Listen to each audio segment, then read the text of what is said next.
Rabbi इश्रह ली सदरी व यस्सिर ली अमरी वहलुल उक़दतम मिन लिसानी यफ़क़हू क़ौली. Mr. Chairman, ladies and gentlemen, please.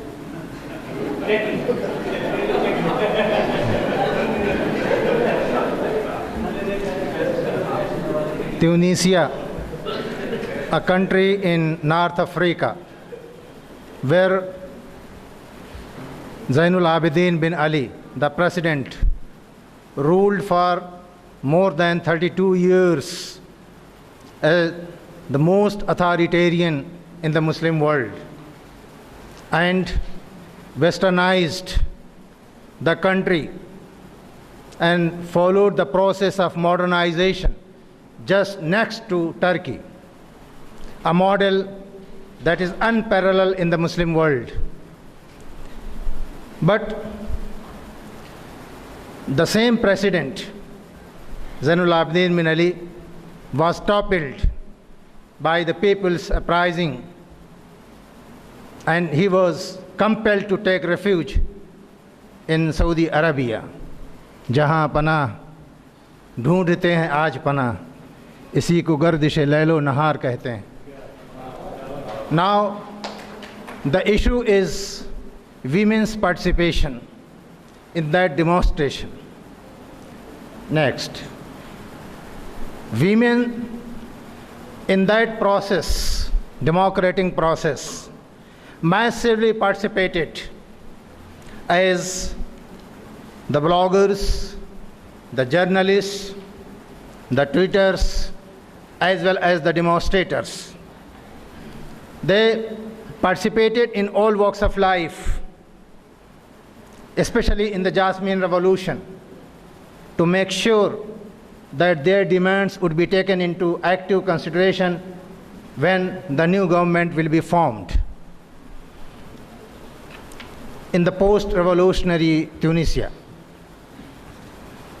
But here the question arises, how the demands of these women were to be met out by the Islamists under the leadership of Rashid Al-Ghannouchi and Hamid Al-Jibali as the Prime Minister of the government. This is the question. Islamists, next, own the election. They own 90 seats. That was 41% of 217 member assembly. Means there was a popular uprising in favor of the Islamists. That uprising was challenged by the feminists, by the women rights activists, and they provide a model for their demand. You will find a number of human rights activists, social scientists, news analysts from all over the world, Shirin Ebadi, Mushira Mahmood Khattab, Nadwa Ad-Dawsari, Amira Yahyaei, Christine Golding, Barbara Crescit, and so on. I have discussed all these analysts in my paper in detail. Their demand was only to implement the women's rights as framed by United Nations, this new resolution that is CEDAW. That was discussed by these human rightists as the model for women's rights. Convention on the Elimination of All Forms of Discriminations against Women, that was written in 1979 but could be enforced only in 1981 by the United Nations. And very surprisingly, in May 2011, in Rabat, the feminists, Muslim feminists, in a conference demanded a full-fledged right, equal rights as Islam has provided to them. They demanded to review all the regional changes in the wake of Arab Spring, equal rights of men and women, women's role in politics and public affairs, abolition of polygamy, granting women equal rights of divorce as well as in the inheritance and in the case of witness, legal cases. In August 16, 2011, already the Minister of State Women, Leila Labidi, already has challenged all these rights and withdraw all the reservations in favor of these rights CEDA. It means the country was already westernized and all the rights of women, equality of women were already implemented in Tunisia. That's why the scholars say that Tunisia may be treated as a country which may be counted in the developed countries to some extent as far as the women's rights is concerned. This was the situation in which Islamists under the leadership of Rashid Al-Ghannouchi had to work and mobilize the people for the cause of Islam.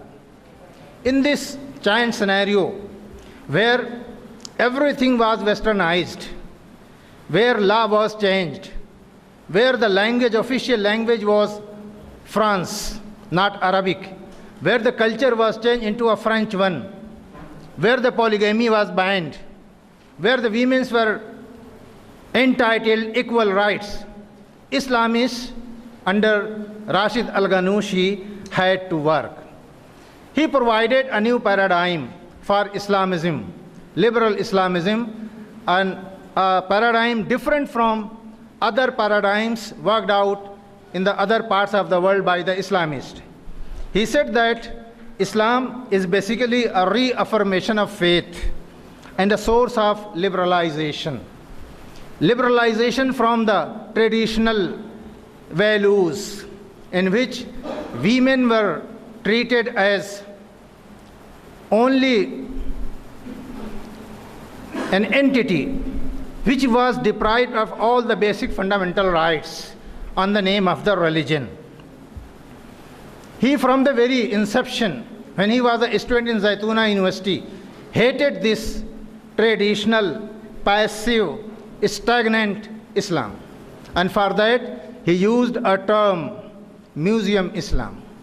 Islam that is to be preserved in the museum, only as a religion that contributed a lot in the past and has nothing to do for future or for the present day.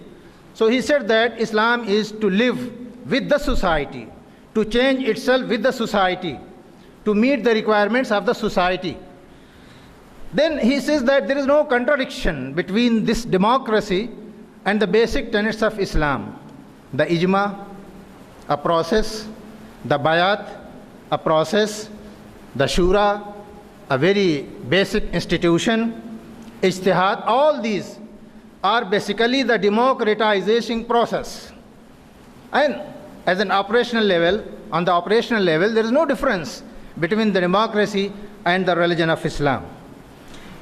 In an interview conducted by CNN, he declared that I don't want to implement Ataturk, nor I would like to implement any Khomeini. There is no clergy domination as far as the interpretation of the religion is concerned. The religion may be interpreted, and in this interpretation, process of interpretation, everyone has to share. An intellectual, a scholar, a student, a layman, a rickshaw puller, a man from industries, film industries, in all walks of life. If there is an Islamic society, Muslims from all the corners have the share in the law-making process, in the ijtihad. He also declared in an interview conducted by Al Jazeera that I may be called Erdogan, Recep Tayyip Erdogan, not Bin Laden. I don't believe in any extremist approach to Islam. He supported Khatami's concept of democracy, but at the same time he said that I'm not in a position to support the concept of Wilayat-e-Faqih. And then he also declared that women should be liberated. Women should be liberated, and he criticized the Islamic movements who have not been in a position to liberate women from the traditional approach to the religion. He said that Islamic concept of equal rights to men and women also means that women like men have equal role. They have not only a right but also the duty to all the solutions of the economic, socio-economic problems of the society.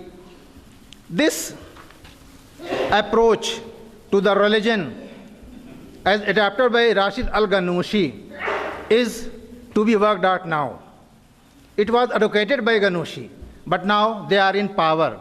The whole world is waiting for his approach, for the developmental program that is to be carried out by Hizbun Nahda in Tunisia to convince the people in favor of Islam.